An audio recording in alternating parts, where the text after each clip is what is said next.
অরাজকতার সরকারকে লাথি মেরে ডাস্টবিনে ফেলে দিতে হবে। মমতা ব্যানার্জি আজ খাবারের জলেও বিষ মিশিয়ে দিচ্ছে।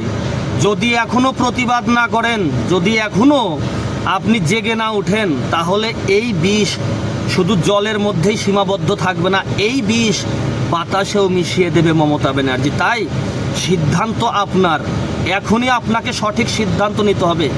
2026 পর্যন্ত অপেক্ষা করার কোনো প্রয়োজন নেই। বাংলার হিন্দুরা সবাই একত্রিত হয়ে এই অরাজকতার সরকারকে লাথি মেরে ডাস্টবিনে ফেলে দিতে হবে। সবাই জেগে উঠুন, প্রতিবাদ করুন। আজ ছোট ছোট বাচ্চারা তারা জল খেতে পারছে না, অনাহারে কষ্ট পাচ্ছে, তৃষ্ণায় কষ্ট পাচ্ছে। জলের ভেতরেও এই দুষ্কৃতীর বাচ্চারা বিষ মিশিয়ে দিয়েছে। তাই প্রতিবাদ করুন, লড়াই করুন, না হলে কালকে বাতাসেও এরা বিষ মিশিয়ে দেবে।